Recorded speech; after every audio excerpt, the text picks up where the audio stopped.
Your role.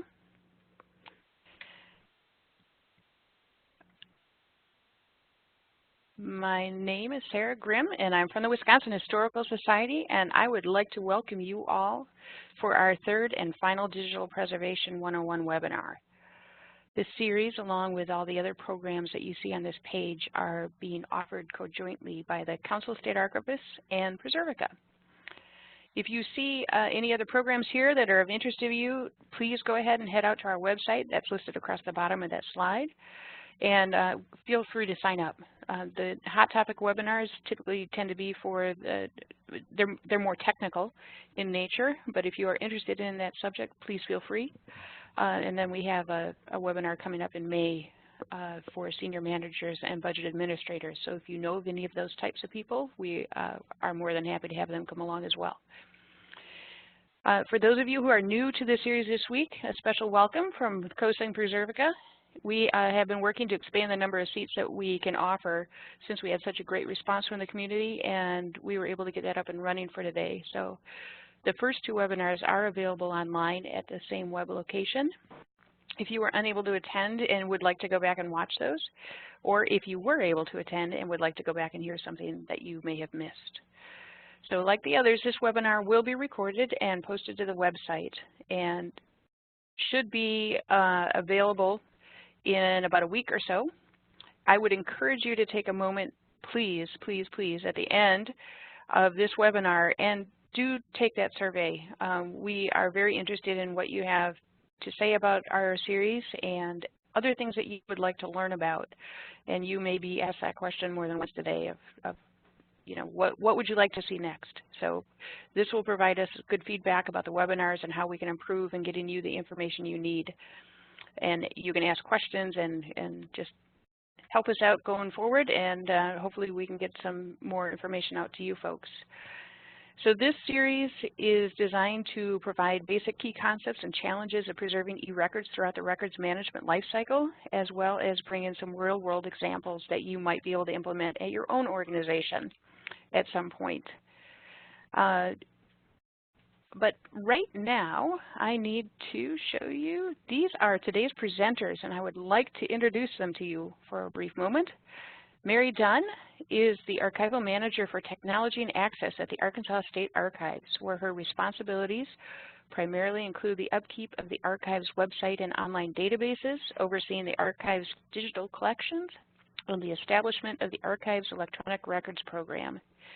We are also joined by Alan Ramsey, who is the Assistant State Archivist for the Connecticut State Library and oversees the acquisition, arrangement, description, preservation, the whole works of state and local government records and non-governmental records of enduring value pertaining to the history and heritage of Connecticut. And Carrie May, she's joining us from the great state of Kentucky, where she has spent the last 10 years with the Kentucky Department for Libraries and Archives. She's the Electronic Records Archivist for the past year and a half and has been coordinating KDLA's transition into the PreProject preservation system. We are also very happy to have Lori Ashley once again from Turnusol Consulting. Lori works to help improve and sustain records information management practices and controls that support business objectives. And last but certainly not least, we have David Portman, who is with us from PreProject, once again leading us through. He joined that team in 2016 to promote awareness and education of digital preservation, having previously worked to help global organizations transform the management of IT assets, services, expenses, and usage. So I am going to turn this over to David. Hold on, I gotta expand my, yeah, you got it. Lovely. Thank you very much, Sarah. Okay, hi everybody, and a very warm welcome to all of you.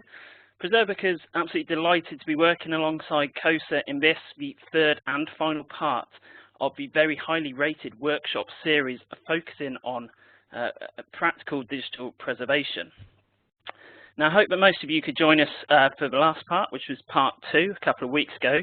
If you did miss that session, then we will get, in just a moment, I'm going to cover a couple of kind of the key learnings and the topics we covered in that session. Now, for anyone who isn't familiar with Preservica, we're a specialist in digital preservation software with over a decade of experience in the field of digital preservation. We provide both cloud-hosted and on-premise solutions, and we have actually over 100 organisations, both in the private and public sector, from across the globe, making up our very collaborative and active user community. And within that community, we actually have 18 US state archives.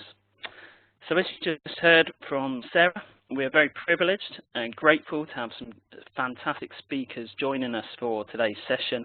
Our speakers are really going to give you that real-world example of great work that they're actually doing in their state archives today. Now, you're going to hear from Mary at Arkansas and Kari from Kentucky on how they've actually gone out and provided outreach and support to their state agencies and really ensured a collaborative approach to protecting the long-term electronic records. We're also going to hear from Alan at the CT State Library, and Alan's going to be talking around some of the best practices for running a digitisation project. And then we've got Laurie from Tornasol, and Laurie's going to be stepping us through some of the tools and resources that are available to you today, so you can get started with your projects. And these tools are there to really help you manage that long-term information and electronic records at your state agency or state archive. We're going to be finishing up with some next steps and also a Q&A session, so do get, when you're hearing the presenters go through their sessions today, please do think of some questions to ask the guys at the end. It's a great opportunity to get feedback and questions answered, and it's, we really encourage an interactive session. Okay, so as I said, then, let's quick look back at part 2 of this workshop series. Some of the key points, just summarised very quickly here, key points and learnings that we went through in the last workshop. So the management of long-term electronic records must address retention and preservation actions across time, systems, and custodians. So, this is really essential to efficient government operations and also well-informed decision-making. We also looked at 4 key preservation strategies, and if you recall, and maybe if you weren't around, those preservation strategies included file integrity checks, preferred file formats, metadata management, and periodic transformation of electronic records. We then also saw a practical example of file format migration, a key part of digital preservation, and we saw that being shown within a purpose-built digital preservation system. We also talked about the importance of fostering collaborative relationships between IT and digital preservation experts, or between IT and archival teams. It's really important to speak the language of IT and to be able to communicate and work together at your organisations and between agencies and states. Finally, ensuring that you promote interoperability, if I can manage to say that, and long-term digital preservation capabilities in public sector IT architecture and infrastructure. So that's just a very quick recap on where we left off in the last session. I think we should move on into our session today, so I'm delighted to introduce and hand you over to Mary from the Arkansas State Archives. Mary, over to you. Thanks so much, David. Our case study that we're talking about for the Arkansas State Archives kind of underlies our broad approach to our state case study. I'll be focusing mainly on our approaches towards laying the basic groundwork for establishing a state digital preservation program, as well as a better physical preservation program for our state records through communication, education and training, and just laying out workflows. The kind of outline of what I'm going to be talking about today is a brief background on the archives itself, the problems that we're dealing with, our approach towards solving it, some of the results that we're seeing, and what we can take from our approaches and synthesize future plans. The Arkansas State Archives is the State Archives of Arkansas. It was established in 1905 originally, but became the State Archives in 1909 with the mission statement to collect and preserve state records and historical materials relating to Arkansas's history and its people. Our name was changed actually to the State Archives in 2016. As an agency, the State Archives is chronically underfunded and understaffed. We do quite a bit with very little, and we lack the key mandate that requires state records to be transferred to us. And this has been a long-term problem for our state archives being an effective archive. Historically, our focus has been more on collecting historical materials rather than state records. Our state retention schedules provide only minimal guidelines governing the most common record types. They don't address record types unique to specific agencies. They don't address how to provide access to records or what preservation strategies should be taken for permanent records or records of long-term value.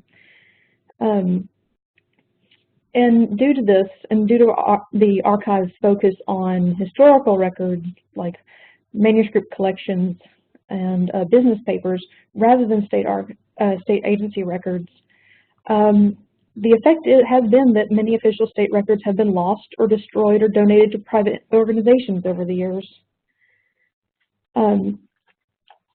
As of January 1st, the State Archives is working with only 13% of our state agencies to preserve their records. And some agencies admitted when we approached them about beginning to transfer their records, they admitted not to knowing that we existed. In early 2016, the archives kind of came together to refocus our efforts and thought to build a more comprehensive state records preservation program. And these are some of the things we were hearing from our state agencies that we were talked to. There's a lot of miscommunication. The state records retention schedules had left a lot of them unsupported and on their own when it came to preserving their records. And we were hearing horror stories from an archivist perspective. But we wanted to make sure that they knew that we were here as their state archives to support them. The state governor issued a memorandum of support directing the state agencies to work with the state archives to preserve their important records. And in communicating with the state agencies, we realized our main problem areas were just awareness of what the state archives does, who has responsibility for what actions, and the actual proper workflows for getting things done.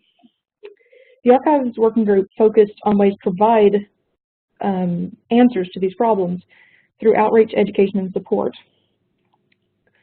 In March of last year, we began holding monthly records preservation workshops for our state agencies, inviting them to come and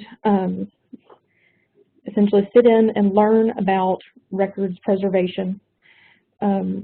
This also helped form a liaison system with the archives and the state agencies, making sure that we had someone who knew what was going on records-wise for that agency. It mainly focused on building those contacts and designated the responsibilities regarding record care that it had essentially not been assigned. Regarding education, those workshops focused on educating the state agency representatives on the services that the archives offer, the intricacies of the state records retention schedule and its shortcomings, best practices regarding records care both for physical records and electronic records, and the procedure for transferring records to the archives, and who to contact with questions. We gave them information on environmental risk to physical and electronic records, which important records are not covered by the retention schedule, what metadata is, information on open file formats versus proprietary file formats, information on digital obsolescence and migration, and even just how to create metadata and an inventory of what you're sending. These are basic questions that in many cases they didn't know about at all. And so the archive's job is essentially to support them in that. Our workshops focus mainly on supporting the state agencies. We were offering on-site evaluation and consultation, advice and guidance on best practices, records conservation and repair, supplies for archiving their records, storage for their records. In many cases, they have no space to keep their records, and so many things are thrown away. And also digital preservation support through PreProject. The archives recently acquired PreProject, and we love being able to offer that support to our state agencies. The main points of the records workshops were to reiterate that the state archives is there to provide record care services and support to those state agencies. And the reactions have been predominantly positive. Representatives from over 100 state agencies have attended these workshops, and 19 state agencies have started establishing liaisons and sending their records actively to us on a set schedule. But in many cases, most of the records transferred to the archives have been physical records. Most agencies don't have their long-term and permanent digital records organized in a way where they're comfortable with transferring them to us yet. And most of their long-term digital records are still active, not yet archival. They're not willing to part with them just yet because they want to access them and still continue to change them. But interactions between the archive staff and the agencies have been really good. We've been invited to various agency staff meetings to discuss preservation strategies and to essentially spread the information that we're trying to get out through our workshops. The majority of agencies, however, are still in a situation where they have to do work on their end before they're ready to send their records. Many of them are concerned primarily with getting help organizing and preserving their records, but keeping them within their care rather than transferring them. Early 2017 workshop attendance has dwindled somewhat, and there have been agencies who have not responded to our emails or calls. And their situations are very diverse. They come to us with specific problems, and our overarching records retention schedule often do not offer any answers to their problems. And so the state archives has been working with them one-on-one in many cases to establish what would work best for their agency.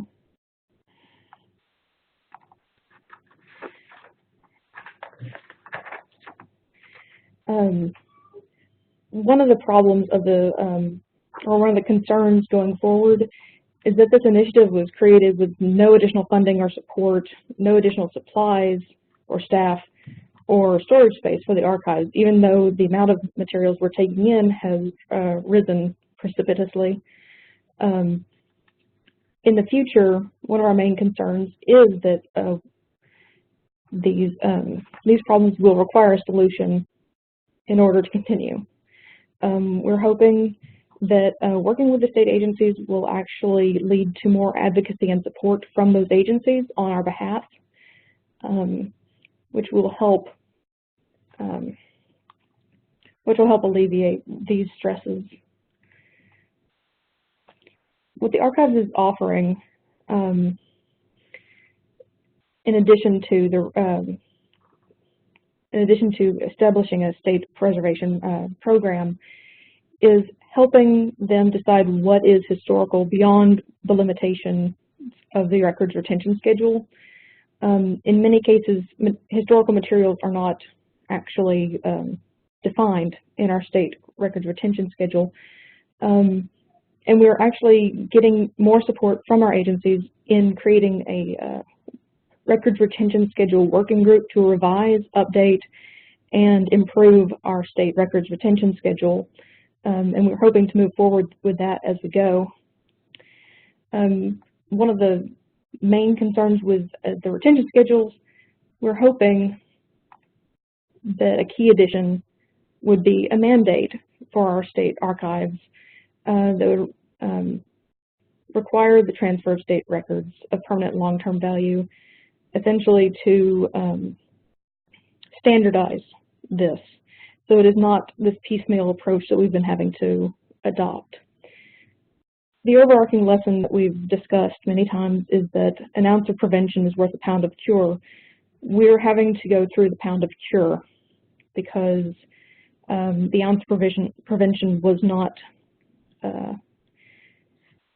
given earlier. We're essentially trying to fix a problem that is a good 50 years in the making.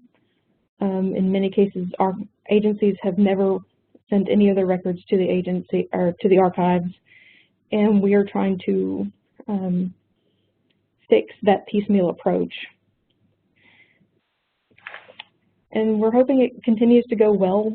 It's very heartening when we talk to agencies and they tell us how much better they feel about their agency's records when they know where they are, when they know what order they're in, and they know that they're accessible, instead of talking to agencies who were forced to destroy their records and have nothing.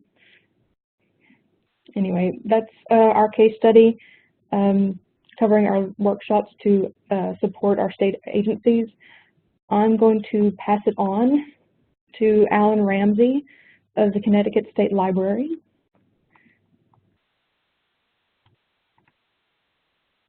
Thank you very much. Thank you, Mary. So today I'm going to be talking about the best practices for digitization project management document. That's the Tools and Resources Subcommittee of the State Electronic Records Initiative SERI program has been working on. So the program, just a little bit of background, in 2011 the program began to focus on challenges of electronic records management and preservation. Back in last July, the subcommittee started to talk about the need for creating best practices and guidance documents that could be used across all of the states and other organizations. And so we landed on digitization because in many of our states, just like my own, and as was on one of Mary's comment bubbles, we're just going to scan in all the paper and get rid of it and not really think about how that should work to the project and is that the best use of resources.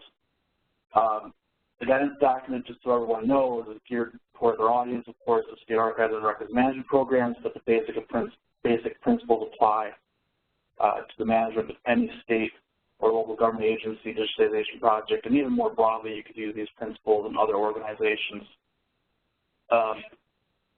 Quick overview of the categories or modules, the four of them: the pre-project planning, project preparation, project management, and post-project. I'm going to talk a little bit about each really quickly because each one of these in themselves could be a whole session. Each category includes strategies in the document and best practices of successful digitization projects. And I should say up front too that this document is still very much a working document. And so some of these that you see today may change a little bit, but we're getting there. So I just want to say that up front. We'll start talking about pre-project planning. So often you're going to create a project plan or a project charter or a charter, whatever you typically call it in your locality. The very basic foundation of any project is its purpose, or otherwise known as the scope. So you're really going to want to define that scope. What is this project why is this project being done? And why is it being done now? And you want to be very articulate and concise on that. What are you exactly trying to do? There are three sort of basic questions that your project will be built upon, which is what do you have, what are you trying to do, and why are you doing it?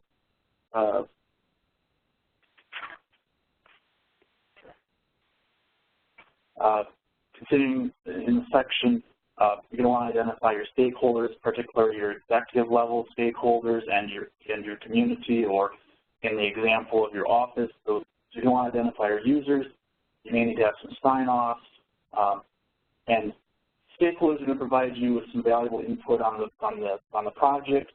The executive level may insulate you a little bit from the project from changing institutional priorities. So you get some other sort of priority that comes up, and all of a sudden everybody's off on that. And so hopefully they can kind of keep people focused as you're also trying to address a different priority.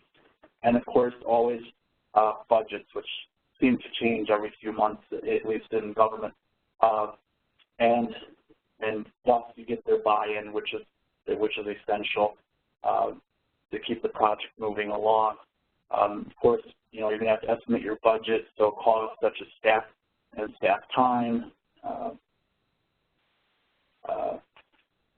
equipment that you may need, or if you're going to go to a vendor, what those costs might be. Grants will want a detailed budget, so you have to think about all those budgets up front in your pre-project planning.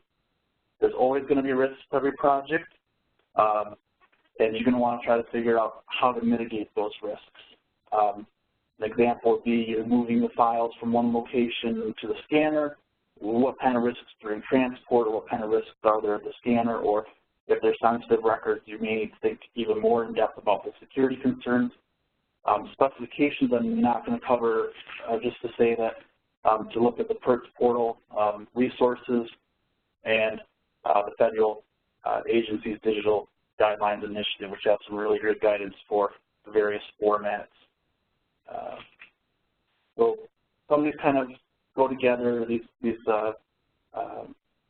categories. So project preparation, preparing the record, so physical preparation, or you're going to need to remove metal staples and metal clips and things to put it through a feeder. If you can do that, of course, with most archival records, you don't do that. You know, organization or arrangement, as we would call it. So are the records arranged or not? You may need to do that work, and that can take quite a bit of time to, you know, getting you to the point of digitization. Again, metadata, which is a huge thing, and packaging and shipping. If you're working with another institution or even in-house or outsourced, you know, you got to think about how you're going to package things to keep them from, you know, getting lost, getting potentially damaged, and things like that. And then, of course, the post-digitization management. How will you manage the originals when they go out and come back? And of course, the digital copies. You know, are you going to need servers or storage or those sorts of things? So thinking about those a little bit up front, which will help with your sustainability, which you should also be thinking about at this point too. So the day has finally come. You've got everything sort of prepared. You've got a plan. You've got a scope. Hopefully, you don't, you know, the scope doesn't creep, because that would not be good. And so how do you actually manage this thing? And so having, you know, leadership and direction, so, you know, maybe signing a project manager. And this is really something you can't just give to another staff member as they do their regular work. It really doesn't work well. If you have somebody who does digitization, that might work in your organization, but really it's hard to assign somebody to do a whole digitization project and, you know, and have them doing a bunch of other things. So you really got to think about that. You may need a project director who sort of does more of the administrative and contract thing, and other sorts of individuals who may need to be helping provide direction. Logistics, just quickly, you know, which items, which order are you going to use, you know, all those 8.5 by 11 first, and then larger stuff or fragile stuff. Metadata, again, if you have metadata ready, or who's going to do that work. And then, of course, packaging and that sort of thing.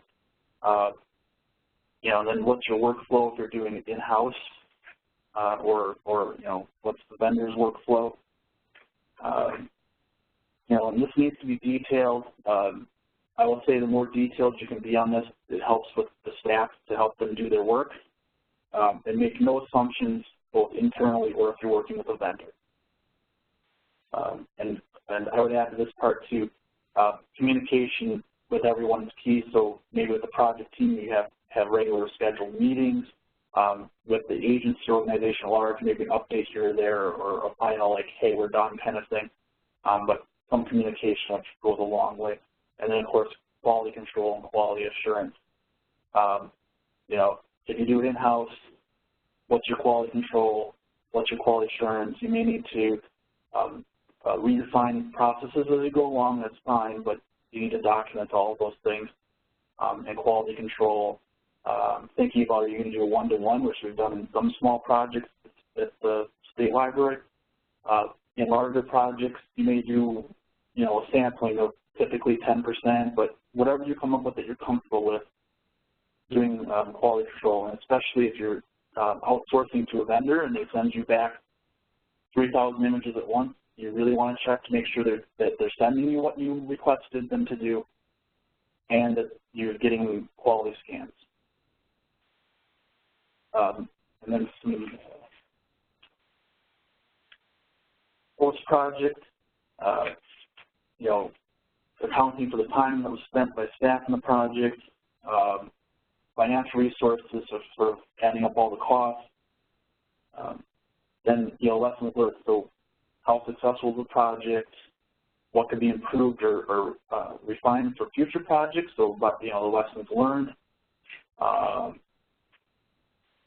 You know, did the management of the project go well? These are just a few questions, but was there something that could have been done better? Was, you know, can we tell if access to the materials has increased, or is it too early to tell that, or, you know, has it been efficient for the office if you're doing more of an agency project, you know, that to take a paper process digital to improve the process, and did you improve upon it? Because taking a bad process in paper and making it digital is not a good thing to do. And then finalizing the documentation, which sort of wraps in the accounting and the lessons learned, along with you know, the full entire scope of the project. And it's not just sort of the last report, but actually wrapping up the whole project. So when you come back, you know, in the future, you can say, what did we do here? What did we learn here? And so sort of having that in your files for the future. And then sustainability. So how are you going to, you've got everything scanned, you may need to sustain the servers because hardware does break down over time, or you may need to, you know, or if it's a grant project, and, oh, we have funding for a year to keep it online, and then after the year the funding goes away. Well, how are you going to keep that funding going? So thinking about the sustainability of the project. And here. And so the document coming soon, hopefully within the next few months, on the PERT Portal. Screenshot there, as was mentioned before. Also, I would just, since the Tools and Resources Subcommittee works with the Electronic Records resource part of the PERT Portal, that if you have best practices or guidance documents, excuse me, or policies, procedures, things that you would be willing to share, we would welcome that. And we're working on a series of best practices and guidance documents.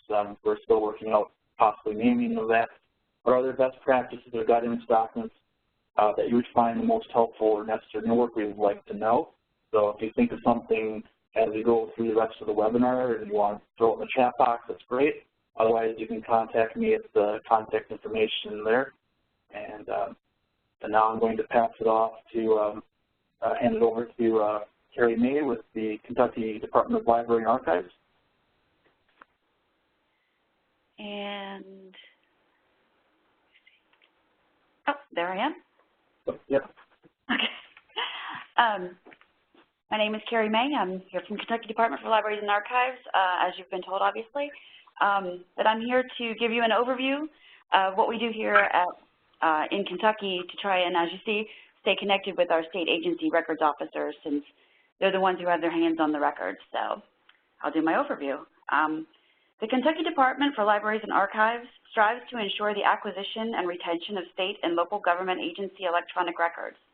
Basic steps in achieving this goal are providing agency records officers with a way to discuss and address any questions or issues that may arise, and easing the way for the transfer of agency records into our collection. The Electronic Records Management Branch and the Electronic Records Working Group make these steps possible. The Electronic Records Management Branch exists to do more than collect and process electronic records. It consists of a branch manager, electronic records archivist, systems analyst, and electronic records analyst. through support from an NHPRC state government electronic records grant. We've also added and filled 2 temporary positions for an archivist and an administrative assistant. At this time, unfortunately, KDLA has no in-house IT staff support as the Kentucky government consolidated its IT. ERM staff, however, works together to educate the state and local government agency records officers and encourage their assistance in the preservation of electronic records. ERM does this by providing advice, technical support, and guidance to state and local government agencies regarding archival and records management considerations when choosing to implement information technology into their programs and operations. ERM also assists government agencies with information policy and technical standards to ensure that these bodies are aware of archival records management requirements as they relate to information resources planning, management, and appropriations. As electronic systems are adopted by agencies, the ERM Electronic Records Analyst meets with the records officers to obtain a description of the system and its contents and to discuss the life cycle of the electronic records they're creating. This means discussing the retention and destruction of short-term electronic records and the retention and of permanent records and their future transfer to KDLA for preservation. The slide that you're looking at is actually a completed systems description form, and you'll notice that it has a great description of the actual system itself, what it contains, and the information concerning, again, the retention and dispensation of it.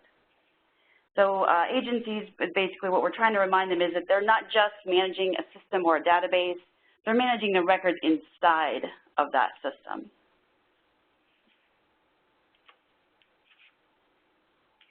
State and local government agencies may also request group and one-on-one training on electronic records management issues, policies, and procedures.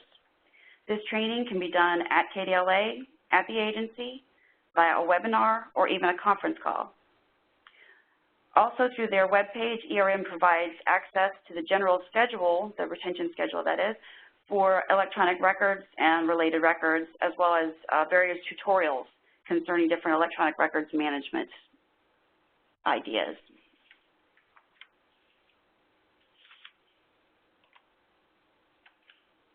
When records officers wish to transfer records to KDLA, ERM does its best to be flexible. Often, 1 to maybe a dozen records are received from an agency at a time through ERM's designated email account. Such emails typically receive annual reports, minutes, newsletters, and press releases, and then certain agencies have very specific records that they create that are sent that way as well as email attachments. In situations where large amounts of data, and that's usually a gig or more, must be transferred, an appointment can be made for ERM staff to pick up a hard drive from the agency or even provide the agency with a hard drive to make that transfer possible. These transfers usually consist of photographs, audiovisual materials, or databases. Now, CDs, DVDs, and USB drives are still received by us by messenger mail. We don't encourage this. They're not very stable ways of receiving things, so we don't encourage it. But we can't help that it happens from time to time, so we accept them and try to encourage that not to happen in the future. ERM is also currently discussing the use of an FTP option and hoping to implement it in the near future. But again, with no in-house IT, the communication is a bit slower than we like at this time. No matter the size or method of transfer, a record of receipt is always sent to the records officer for all records received. This can be a simple email including a single statement or a list of the agency or agencies for which files were received, the file types received, and the publication dates for each file. The large transfers that we receive, for those we create a draft transmittal with whatever information is available, identifying information is available for the files within that large transfer. We do, however, let the records officer know that once the files have been formally processed, they will receive the actual true formal transmittal from us.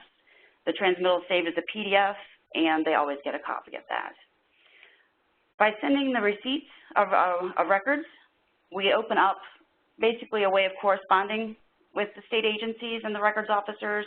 It allows them to double check what they've transferred, and it allows us to address concerns of maybe corrupted records, duplicated records, or possibly records that were sent mistakenly, things that aren't complete yet or just don't seem like that's what they meant to send us. Like we get the pre-production copies of newsletters sometimes and need to send them back so we can get the actual copy of the newsletter. Once received, the records are placed in local storage for initial processing and accessioning. Then they're uploaded to PreServica for permanent preservation. KDLA, as you see, also utilizes PreServica's user interface. We're not live yet, but we're getting there. It's called Universal Access, if you don't know, and we use this to allow browsing, searching, viewing, and downloading of records in our collection. Now, the effect of some electronic records management issues runs through multiple agencies. Issues with wide-ranging impacts like this need a broader approach, and the Electronic Records Working Group was formed for this reason. ERWG was founded to provide a forum for interagency discussion of electronic records-related issues and recommend solutions. It consists of representatives from KDLA, the Commonwealth Office of Technology, the Office of the Attorney General, Auditor of Public Accounts, Office of the Secretary of State, Court of Justice, local government agencies, and public universities. And any other agency that wants to join, they're very welcome to do so. ERWG members have worked together to create a policy and procedure manual for managing email throughout Kentucky government. They also provide guidelines for managing personal email within Kentucky government, social media records, cloud computing, and electronic signatures. So through teamwork, understanding, and a certain amount of flexibility, KDLA stays connected with state and local government agencies and their records officers. And by doing this, we just continue to improve our acquisitions and our ability to preserve Kentucky government's state archival records. Thank you.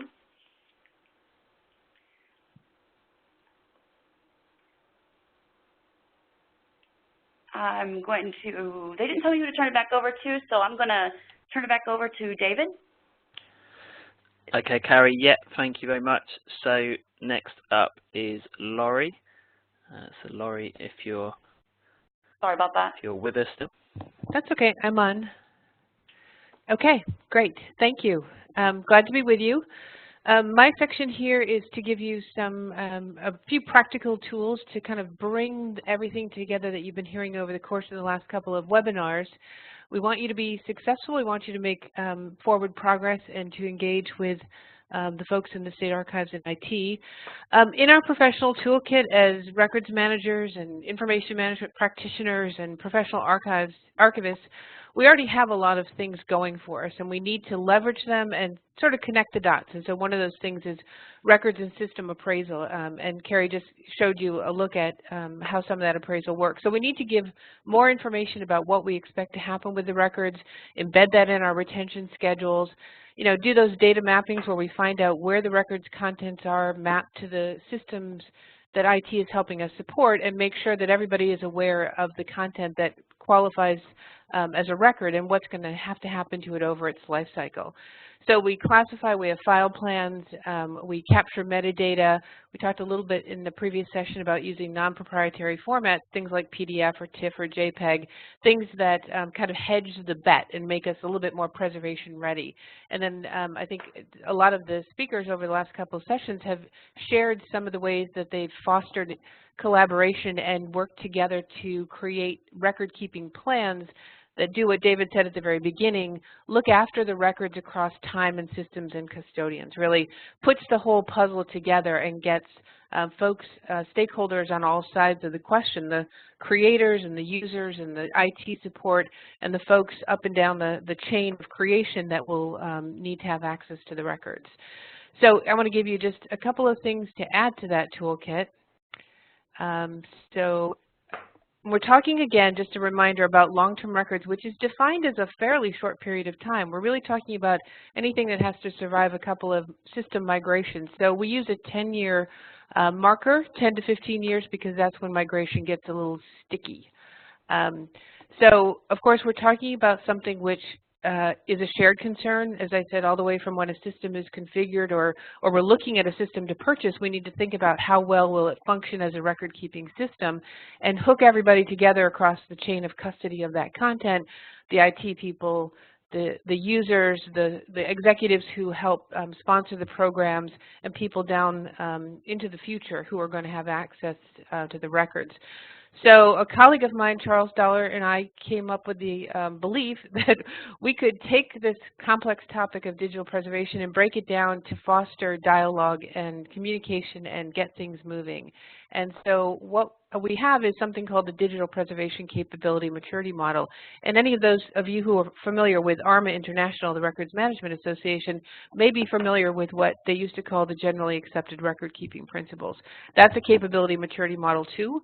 It's a system-based tool for looking at how well do we do the important things that go into a records management program in the case of ARMA, and in the case of DPCM, how well do we manage across the life cycle and have the capability in place to do a good job by long-term records. And so this is a model that's specific to digital preservation, and we invite you to take a look at it. It has been used by all of CoSA members, and so there's a whole group of people out there who are familiar with this, who understand its relationship to the key international standards that are behind the best practices in digital preservation, and they can help you out. So let me show you. These are the levels, and so unlike the ARMA capability model that looks at how well are we doing for a systematic, efficient records management program across the enterprise, this is much more specific to how much are our long-term electronic records at risk.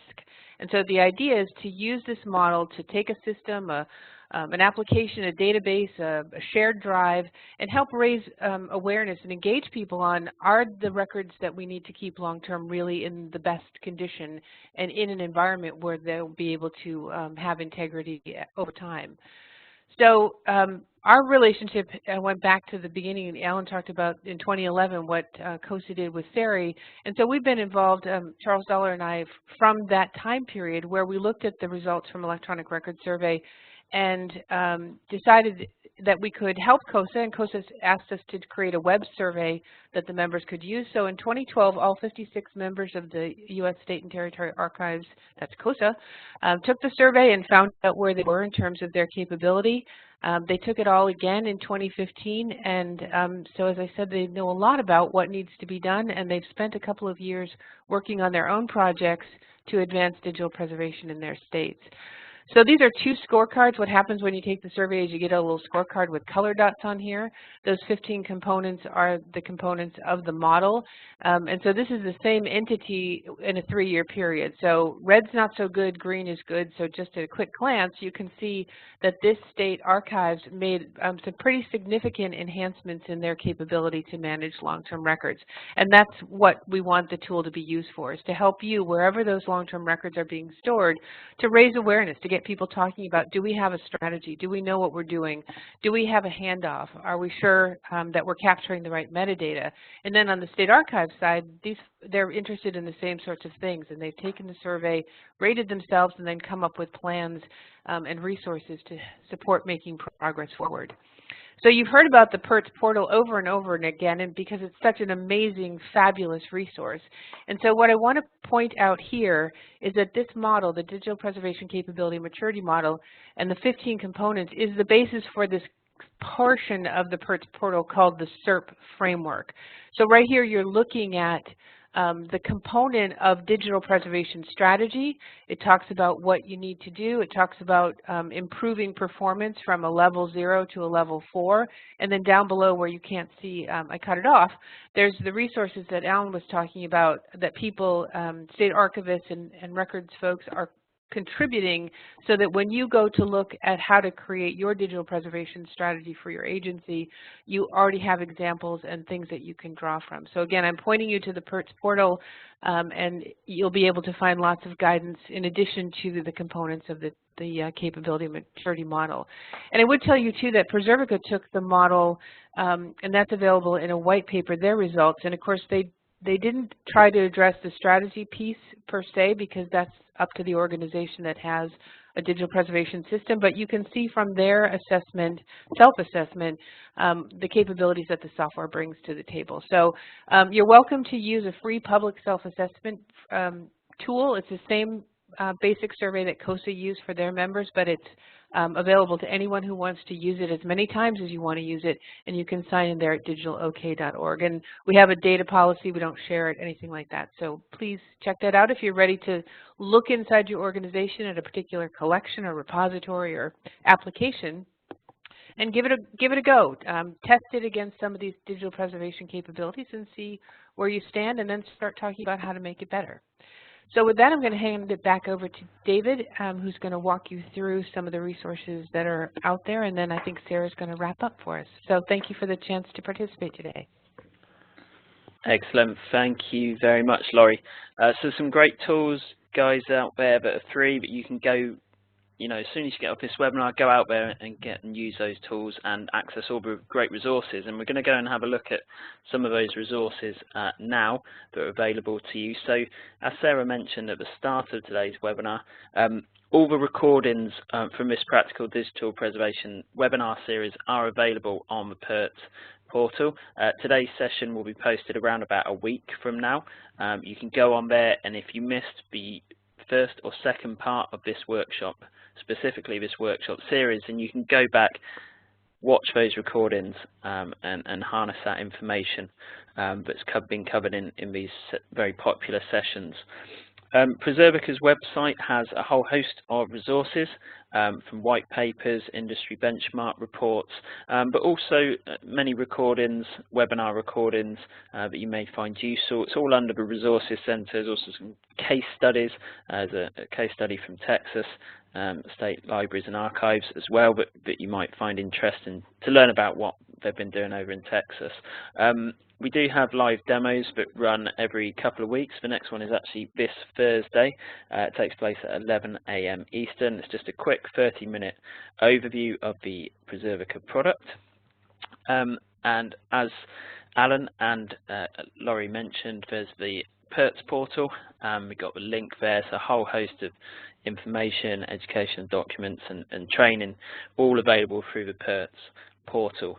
And CoSA's YouTube channel, so you've got a link there. I'm sure you can also Google that and find that through search. Some great resources available and videos available, and training information all through the YouTube channel there from CoSA.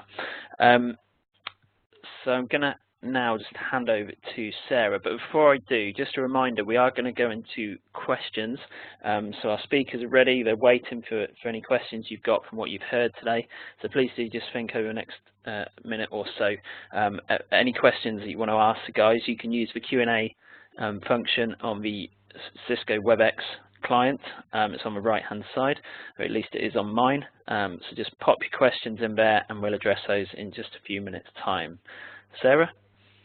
Yes, thank you. I was fast on the button. We just wanted to provide you some additional resources. We'd had some questions about that.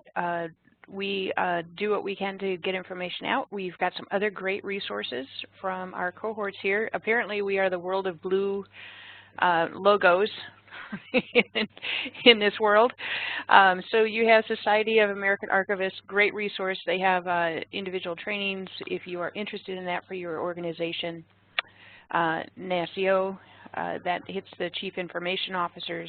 NAGARA, we all talk to each other. The National Association of Government Archives and Records Administration. AIM has some really good courses for electronic records if you're interested. And of course ARMA with the records management piece of that, and they are moving rapidly into information governance and that type of thing. If you're interested in attending conferences, here's some great opportunities coming up this year. In July, there is a NAGARA conference in Boise. Also in July is the SAA Archives 2017, and that is in Portland.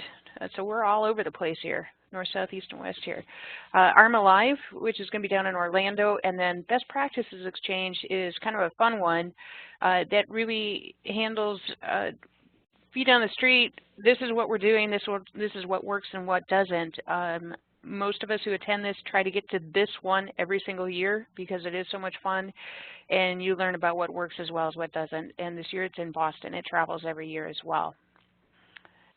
And again, if you are interested in talking to your state archives and any information that we can give you to help with whatever initiatives you have going on in your organizations, please contact us. The CoSA website has a directory of every single state archives and who you can contact, and we can help you with record scheduling, the training, how to manage your records, all kinds of great resources there as well. So I think that's about it as far as the information we wanted to provide, and if anybody's got any questions, type away. We have a few more minutes before we hit the top of the hour again. Thank you, everybody, for speaking today. Thank you, Becky, for hiding out in the background and helping us along. She manages this whole environmental world here, our WebEx world, and she does an awesome job. So any questions whatsoever, anything we need to follow up on? And a reminder again to please do the survey when you leave. That'll offer us some suggestions of what works and how we can help you better. You guys are quiet. So, Sarah, there was one question which Becky did answer in the Q&A, but it's a question from Amanda. Will the slides be available for printing? And Becky's posted the link in there to the location where the slides will be posted on the PERT Portal. So the recording is on the PERT Portal in a week's time, and also the slides in PDF format, I believe, will be available on the PERT Portal. And for those of you interested, CoSA will be putting out more presentations and trainings, so keep an eye on our website. They will be posted there as we move along. We'll probably do some more in-depth training later on this year into this fall.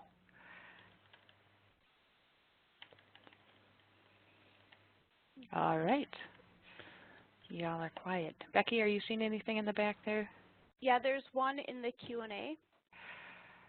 Oh, what is the best way to provide realistic estimates for anticipated time spent on converting records to electronic format? That is a great question, and as we like to say in this field, it depends. You need to look at what you are converting. If you're converting regular, 8.5 by 11 docs, it'll take less time. Things that affect the time, let me do that. So basic docs, consistent documents, then you can get a rhythm going. If you're having large maps and that kind of thing, you're going to need different equipment, and they take a little bit longer. Same as if you have really fragile items, those will take longer and are going to need more care and feeding on their way through the process. Your equipment's going to determine some of it. You can get really great batch scanners that can shoot them through, 100 in a minute or something like that. I'm kind of making that up on the fly, but you can batch them as soon instead of doing one by one by one. The key for the digitization is really making sure that you have the right standards going through and managing your project. You don't want to digitize a mess. You don't want to digitize everything in a folder that's sitting in front of you. I can almost guarantee it. And then planning that project so when you end up on the other end, you will have an organized project where you can find things and you don't have to go back and apply your metadata later. So there are a lot of pieces going into that project that will determine how long it takes. And if there's more I can answer to that, or if anybody else has any input, you are welcome to. Okay, Sarah, I've got a question for Carrie. So Carrie, if you're with us still, yeah. Has the membership of the KDLA ERWG, has that changed over time? And if yes, how has that changed? Since I've been here and been working with it, the agencies that I listed are typically represented. We usually also have someone from the Historical Records Advisory Board. That's the board. But right now, that spot needs to be filled. And it's more of who can come to the meetings, because when it's interagency like it is, everybody has to get, a certain day on their schedule, and that usually plays a lot into who can come and who cannot come, to actual meetings. But as far as, who actually belongs to the group, it's been pretty much the same. There's always a university representative. There's, several little agencies that come in, but the main agencies, the Office of Technology, Attorney General, the big agencies, they've almost always got a representative there. Okay, fantastic. Thank you very much. Well, Sarah, I think we're just about at the top of the hour. If guys, if you have any more questions, please do throw them in to the CoSA team, and we can direct them out. Or maybe you already have a direct contact with some of our speakers, so I'm sure they'd be willing to take any questions via email in the next few days. But I think, as I said, we're at the top of the hour.